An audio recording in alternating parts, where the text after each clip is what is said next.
निरंजनो निराकार एको देवो महेश्वरा मृत्युमुखात् गतं प्राणम बलादाकृष्य रक्षते।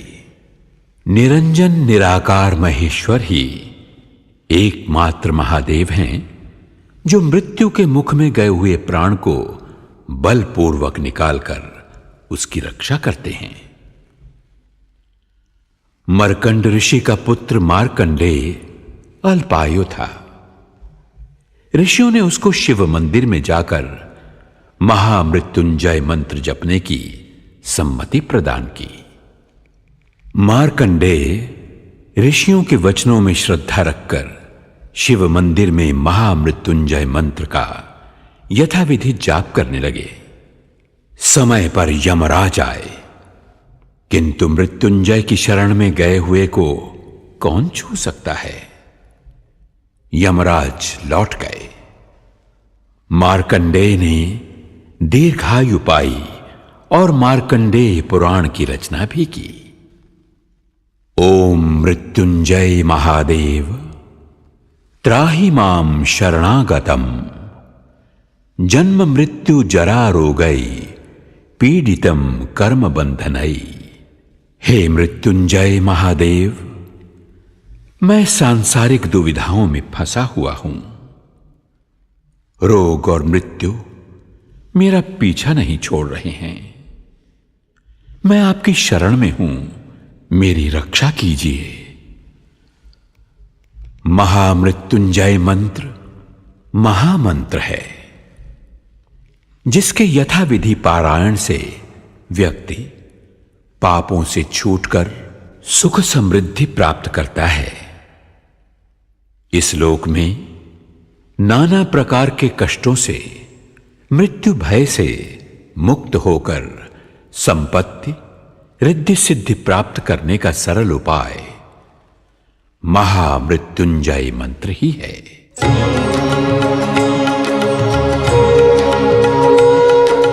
मृत्युंजय महादेव त्राहि मां शरणागतं जन्म मृत्यु जरा व्याधि पीडितं कर्म बन्धनैः। मृत्युंजय महादेव त्राहि मां शरणागतं जन्म मृत्यु जरा व्याधि पीडितं कर्म बन्धनैः। मृत्युंजय महादेव त्राहि मां शरणागतं जन्म मृत्यु जरा व्याधि पीडितं कर्म बन्धनैः।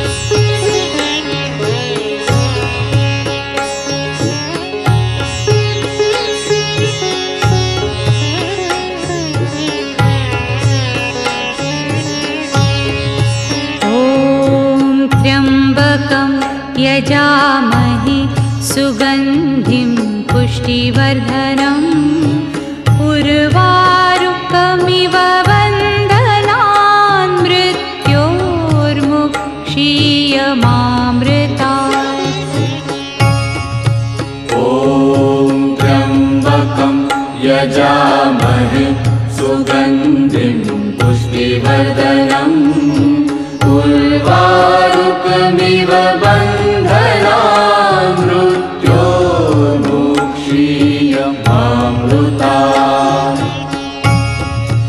ॐ त्र्यम्बकं यजामहे सुगन्धिं पुष्टिवर्धनम् उर्वारुकमिव बन्धनान् मृत्योर्मुक्षीयमामृतात्।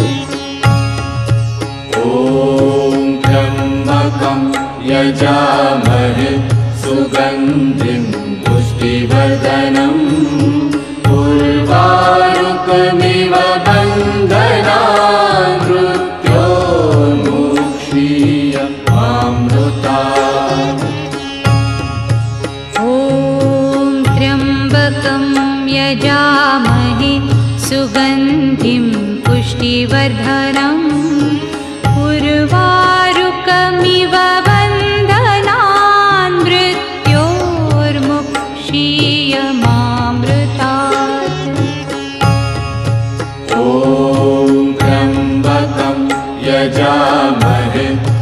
सुगन्धिं पुष्टिवर्धनम् उर्वारुकमिव बन्धनान् मृत्योर्मुक्षीयमामृतात्। ॐ त्र्यम्बकं यजामहे सुगन्धिं पुष्टिवर्धनम् उर्वारुकमिव बन्धनान् मृत्योर्मुक्षीयमामृतात्। ॐ त्र्यम्बकं यजामहे सुगन्धिं पुष्टिवर्धनम् उर्वारुकमिव बन्धनान् मृत्योर्मुक्षीयमामृतात्। ॐ त्र्यम्बकं यजामहे सुगन्धिं पुष्टिवर्धनम् उर्वारुकमिव बन्धनान् मृत्योर्मुक्षीयमामृतात्। ॐ त्र्यम्बकं यजामहे सुगन्धिं पुष्टिवर्धनम् उर्वारुकमिव बन्धनान् मृत्योर्मुक्षीयमामृतात्। ॐ त्र्यम्बकं यजामहे सुगन्धिं पुष्टिवर्धनम् उर्वारुकमिव बन्धनान् मृत्योर्मुक्षीयमामृतात्। ॐ त्र्यम्बकं यजामहे सुगन्धिं पुष्टिवर्धनम् उर्वारुकमिव बन्धनान् मृत्योर्मुक्षीयमामृतात्। ॐ त्र्यम्बकं यजामहे सुगन्धिं पुष्टिवर्धनम् उर्वारुकमिव बन्धनान् मृत्योर्मुक्षीयमामृतात्। ॐ त्र्यम्बकं यजामहे सुगन्धिं पुष्टिवर्धनम् उर्वारुकमिव बन्धनान् मृत्योर्मुक्षीयमामृतात्। ॐ त्र्यम्बकं यजामहे सुगन्धिं पुष्टिवर्धनम् उर्वारुकमिव बन्धनान् मृत्योर्मुक्षीयमामृतात्। ॐ त्र्यम्बकं यजामहे सुगन्धिं पुष्टिवर्धनम् उर्वारुकमिव बन्धनान् मृत्योर्मुक्षीयमामृतात्। ॐ त्र्यम्बकं यजामहे सुगन्धिं पुष्टिवर्धनम् उर्वारुकमिव बन्धनान् मृत्योर्मुक्षीयमामृतात्। ॐ त्र्यम्बकं यजामहे सुगन्धिं पुष्टिवर्धनम् उर्वारुकमिव बन्धनान् मृत्योर्मुक्षीयमामृतात्। ॐ त्र्यम्बकं यजामहे सुगन्धिं पुष्टिवर्धनम् उर्वारुकमिव बन्धनान् मृत्योर्मुक्षीयमामृतात्। ॐ त्र्यम्बकं यजामहे सुगन्धिं पुष्टिवर्धनम् उर्वारुकमिव बन्धनान् मृत्योर्मुक्षीयमामृतात्। ॐ त्र्यम्बकं यजामहे सुगन्धिं पुष्टिवर्धनम् उर्वारुकमिव बन्धनान् मृत्योर्मुक्षीयमामृतात् ॐ त्र्यम्बकं यजामहे सुगन्धिं पुष्टिवर्धनम् उर्वारुकमिव बन्धनान् मृत्योर्मुक्षीयमामृतात् ॐ त्र्यम्बकं यजामहे सुगन्धिं पुष्टिवर्धनम् उर्वारुकमिव बन्धनान् मृत्योर्मुक्षीयमामृतात् ॐ त्र्यम्बकं यजामहे सुगन्धिं पुष्टिवर्धनम् उर्वारुकमिव बन्धनान् मृत्योर्मुक्षीयमामृतात् ॐ त्र्यम्बकं यजामहे सुगन्धिं पुष्टिवर्धनम् उर्वारुकमिव बन्धनान् मृत्योर्मुक्षीयमामृतात् ॐ त्र्यम्बकं यजामहे सुगन्धिं पुष्टिवर्धनम् उर्वारुकमिव बन्धनान् मृत्योर्मुक्षीयमामृतात् ॐ त्र्यम्बकं यजामहे सुगन्धिं पुष्टिवर्धनम् उर्वारुकमिव बन्धनान् मृत्योर्मुक्षीयमामृतात् ॐ त्र्यम्बकं यजामहे सुगन्धिं पुष्टिवर्धनम् उर्वारुकमिव बन्धनान्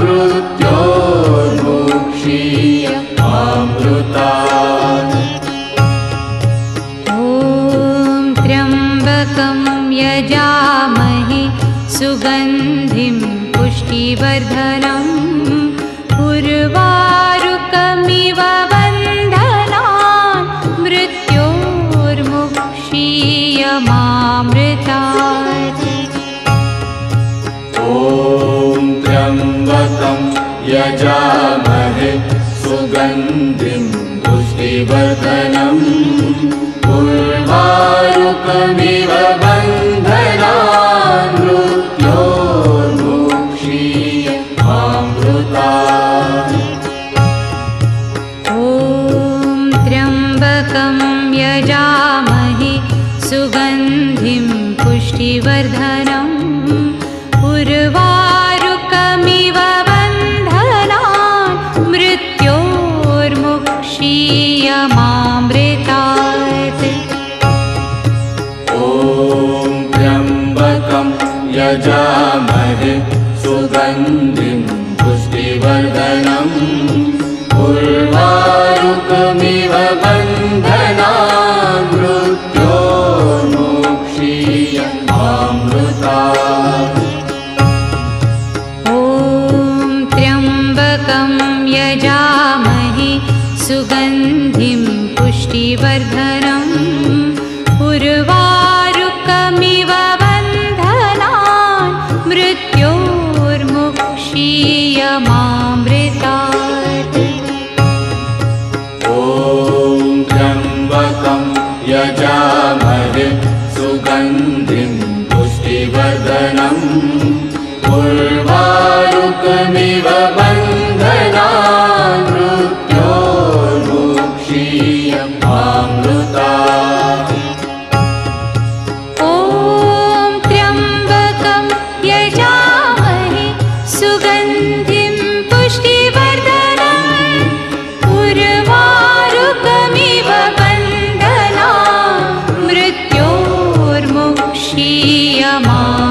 उर्वारुकमिव बन्धनान् मृत्योर्मुक्षीयमामृतात्। ॐ त्र्यम्बकं यजामहे सुगन्धिं पुष्टिवर्धनम् उर्वारुकमिव बन्धनान् मृत्योर्मुक्षीयमामृतात्।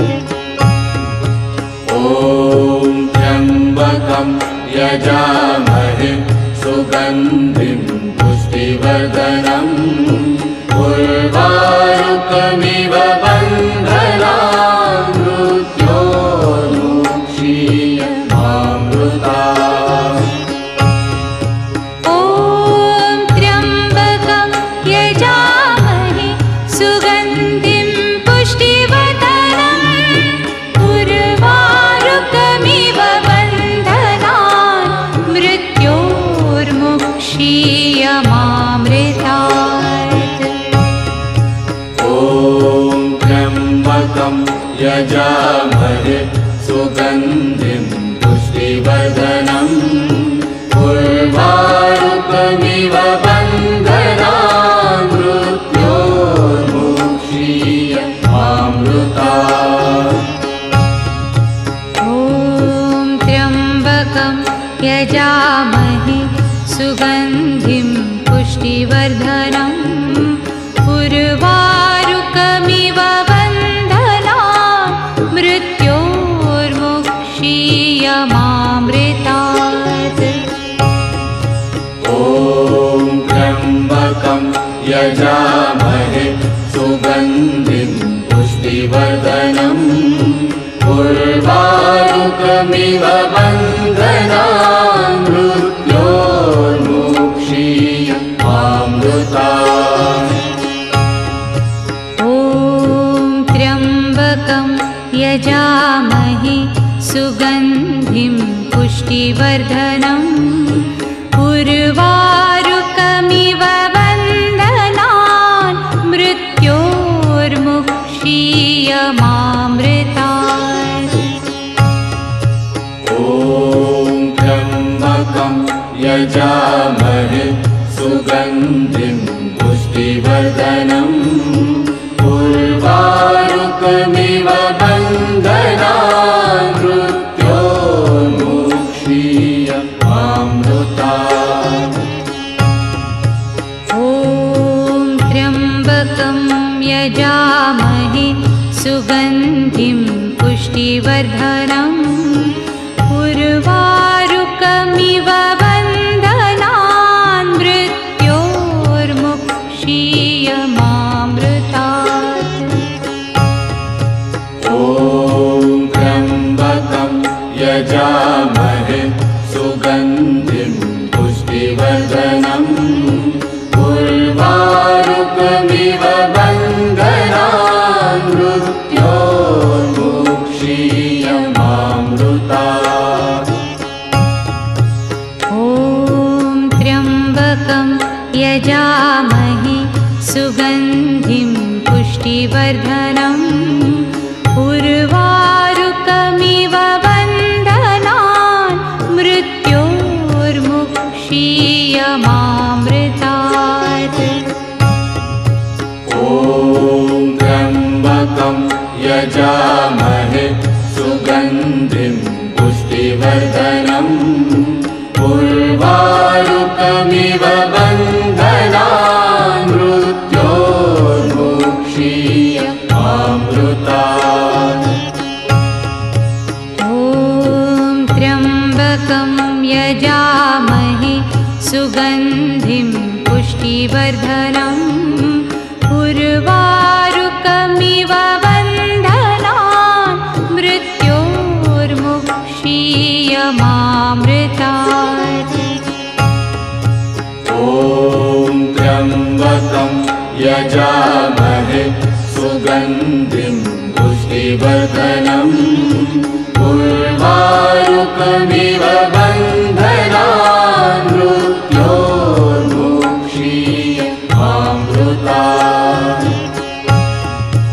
ॐ त्र्यम्बकं यजामहे सुगन्धिं पुष्टिवर्धनम् उर्वारुकमिव बन्धनान् मृत्योर्मुक्षीयमामृतात् ॐ त्र्यम्बकं यजामहे सुगन्धिं पुष्टिवर्धनम् उर्वारुकमिव बन्धनान्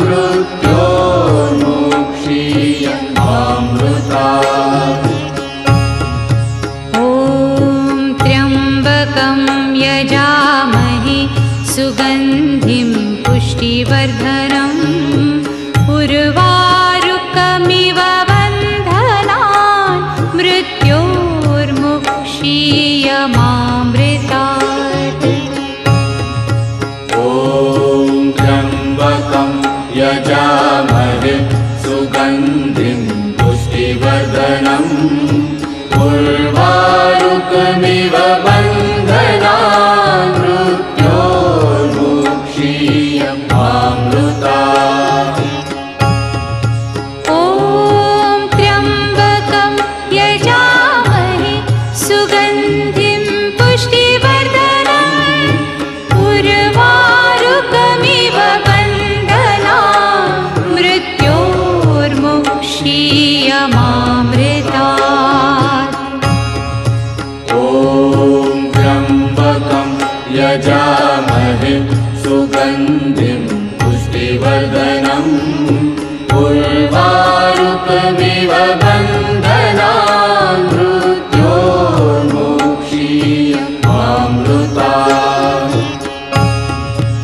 ॐ त्र्यम्बकं यजामहे सुगन्धिं पुष्टिवर्धनम् उर्वारुकमिव बन्धनान् मृत्योर्मुक्षीयमामृतात्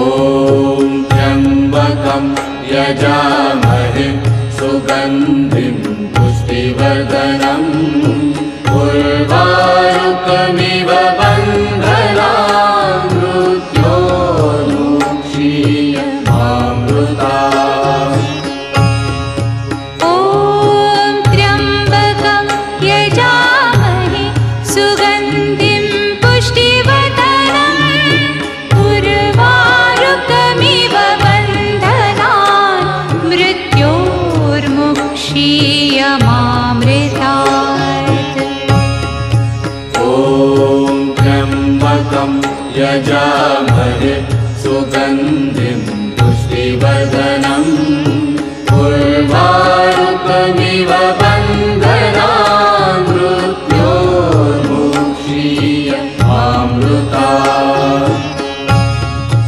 ॐ त्र्यम्बकं यजामहे सुगन्धिं पुष्टिवर्धनम् उर्वारुकमिव बन्धनान् मृत्योर्मुक्षीयमामृतात् ॐ त्र्यम्बकं यजामहे सुगन्धिं पुष्टिवर्धनम् उर्वारुकमिव बन्धनान्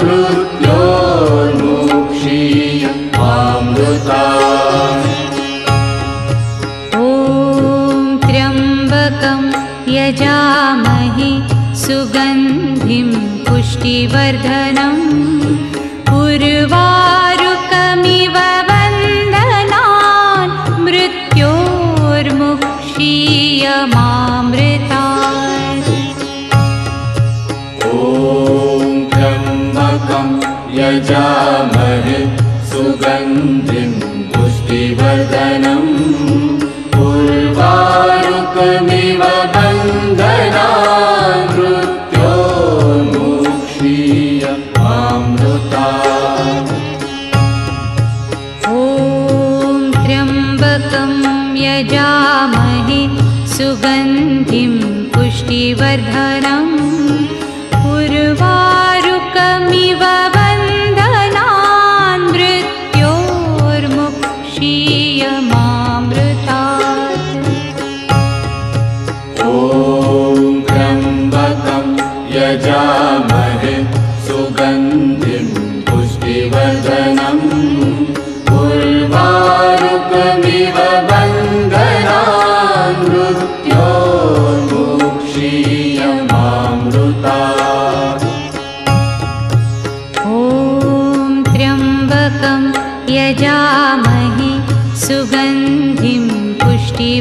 पुष्टिवर्धनम् उर्वारुकमिव बन्धनान् मृत्योर्मुक्षीयमामृतात्।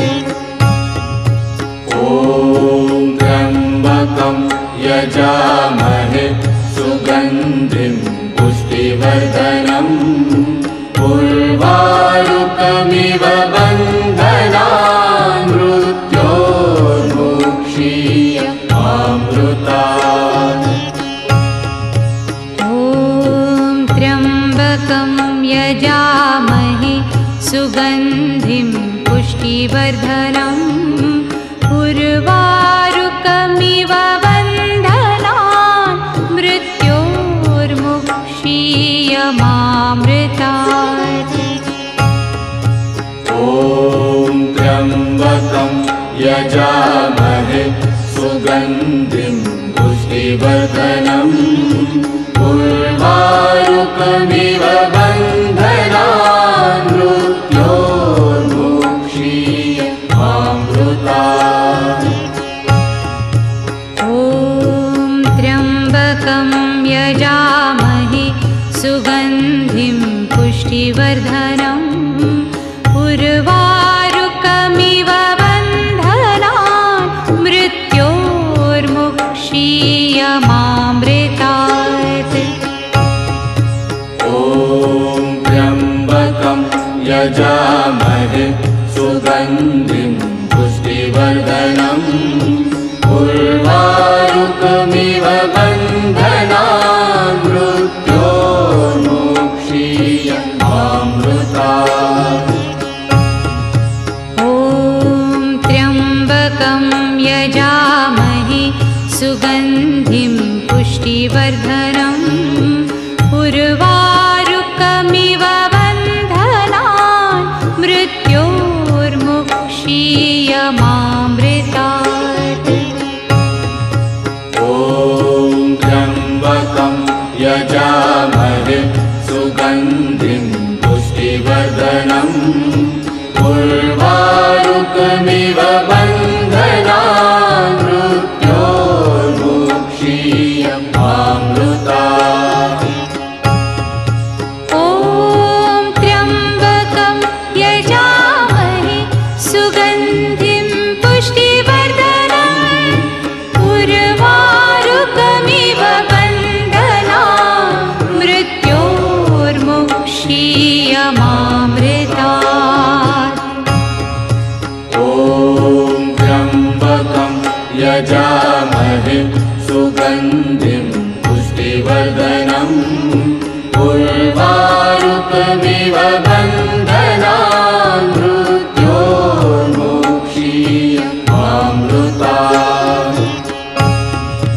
ॐ त्र्यम्बकं यजामहे सुगन्धिं पुष्टिवर्धनम् उर्वारुकमिव बन्धनान् मृत्योर्मुक्षीयमामृतात्। ॐ त्र्यम्बकं यजामहे सुगन्धिं पुष्टिवर्धनम् उर्वारुकमिव बन्धनान् मृत्योर्मुक्षीयमामृतात्। ॐ त्र्यम्बकं यजामहे सुगन्धिं पुष्टिवर्धनम् उर्वारुकमिव बन्धनान् मृत्योर्मुक्षीयमामृतात्। ॐ त्र्यम्बकं यजामहे सुगन्धिं पुष्टिवर्धनम् उर्वारुकमिव बन्धनान् मृत्योर्मुक्षीयमामृतात्।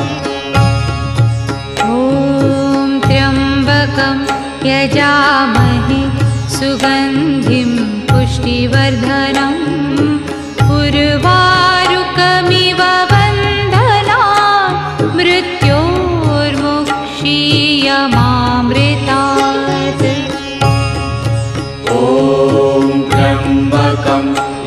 यजामहे सुगन्धिं पुष्टिवर्धनम् उर्वारुकमिव बन्धनान् मृत्योर्मुक्षीयमामृतात्। ॐ त्र्यम्बकं यजामहे सुगन्धिं पुष्टिवर्धनम् उर्वारुकमिव बन्धनान् मृत्योर्मुक्षीयमामृतात्। ॐ त्र्यम्बकं यजामहे सुगन्धिं पुष्टिवर्धनम् उर्वारुकमिव बन्धनान् मृत्योर्मुक्षीयमामृतात्। ॐ त्र्यम्बकं यजामहे सुगन्धिं पुष्टिवर्धनम् उर्वारुकमिव बन्धनान् मृत्योर्मुक्षीयमामृतात्। ॐ त्र्यम्बकं यजामहे सुगन्धिं पुष्टिवर्धनम् उर्वारुकमिव बन्धनान् मृत्योर्मुक्षीयमामृतात्।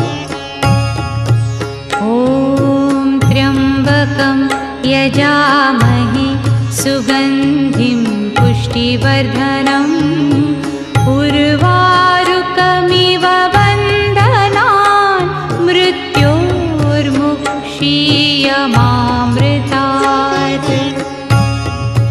ॐ त्र्यम्बकं यजामहे सुगन्धिं पुष्टिवर्धनम् उर्वारुकमिव बन्धनान् मृत्योर्मुक्षीयमामृतात्। ॐ त्र्यम्बकं यजामहे सुगन्धिं पुष्टिवर्धनम् उर्वारुकमिव बन्धनान् मृत्योर्मुक्षीयमामृतात्। ॐ त्र्यम्बकं यजामहे सुगन्धिं पुष्टिवर्धनम् उर्वारुकमिव बन्धनान् मृत्योर्मुक्षीयमामृतात्। ॐ त्र्यम्बकं यजामहे सुगन्धिं पुष्टिवर्धनम् उर्वारुकमिव बन्धनान् मृत्योर्मुक्षीयमामृतात्। ॐ त्र्यम्बकं यजामहे सुगन्धिं पुष्टिवर्धनम् उर्वारुकमिव बन्धनान् मृत्योर्मुक्षीयमामृतात्। ॐ त्र्यम्बकं यजामहे सुगन्धिं पुष्टिवर्धनम् उर्वारुकमिव बन्धनान् मृत्योर्मुक्षीयमामृतात्। ॐ त्र्यम्बकं यजामहे सुगन्धिं पुष्टिवर्धनम् उर्वारुकमिव बन्धनान् मृत्योर्मुक्षीयमामृतात्।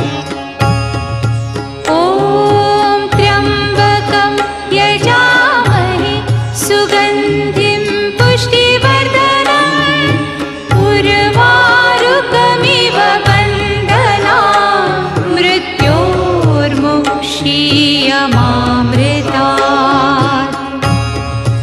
ॐ त्र्यम्बकं यजामहे सुगन्धिं पुष्टिवर्धनम् उर्वारुकमिव बन्धनान् मृत्योर्मुक्षीयमामृतात्।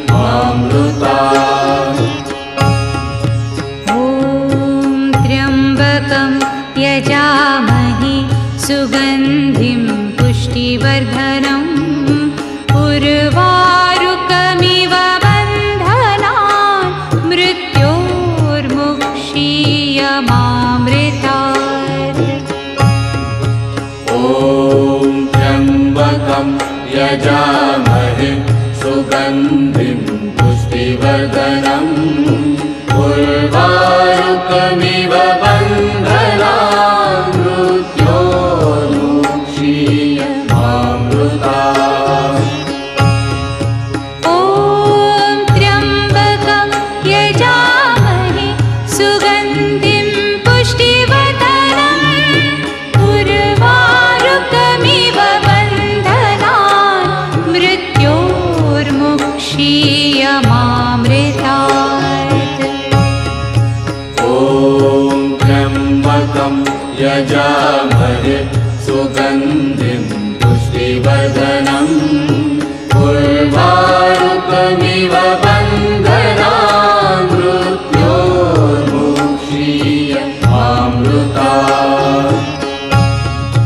ॐ त्र्यम्बकं यजामहे सुगन्धिं पुष्टिवर्धनम् उर्वारुकमिव बन्धनान् मृत्योर्मुक्षीयमामृतात्। ॐ त्र्यम्बकं यजामहे सुगन्धिं पुष्टिवर्धनम् उर्वारुकमिव बन्धनान् मृत्योर्मुक्षीयमामृतात्। ॐ त्र्यम्बकं यजामहे सुगन्धिं पुष्टिवर्धनम् उर्वारुकमिव बन्धनान् मृत्योर्मुक्षीयमामृतात्। ॐ त्र्यम्बकं यजामहे सुगन्धिं पुष्टिवर्धनम् उर्वारुकमिव बन्धनान् मृत्योर्मुक्षीयमामृतात्। ॐ त्र्यम्बकं यजामहे सुगन्धिं पुष्टिवर्धनम् उर्वारुकमिव बन्धनान् मृत्योर्मुक्षीयमामृतात्। ॐ त्र्यम्बकं यजामहे सुगन्धिं पुष्टिवर्धनम् उर्वारुकमिव बन्धनान् मृत्योर्मुक्षीयमामृतात्। ॐ त्र्यम्बकं यजामहे सुगन्धिं पुष्टिवर्धनम् उर्वारुकमिव बन्धनान् मृत्योर्मुक्षीयमामृतात्। ॐ त्र्यम्बकं यजामहे सुगन्धिं पुष्टिवर्धनम् उर्वारुकमिव बन्धनान् मृत्योर्मुक्षीयमामृतात्।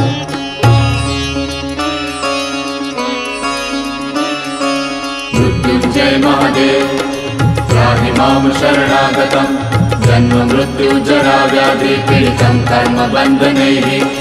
मृत्युञ्जय महादेव त्राहि मां शरणागतं जन्म मृत्युजरा व्याधि पीडितं कर्मबन्धनैः।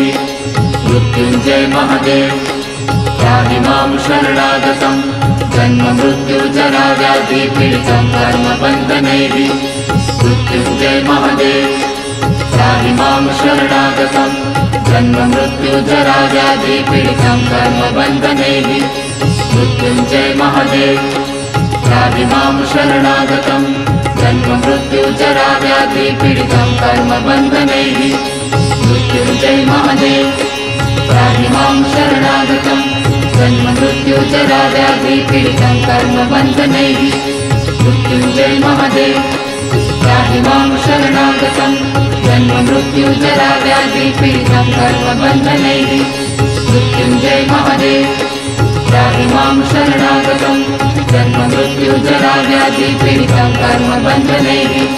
मृत्युंजय महादेव त्राहि मां शरणागतं जन्ममृत्युजराव्याधिपीडितं कर्मबन्धनैः मृत्युंजय महादेव त्राहि मां शरणागतं जन्ममृत्युजराव्याधिपीडितं कर्मबन्धनैः मृत्युंजय महादेव त्राहि मां शरणागतं जन्ममृत्युजराव्याधिपीडितं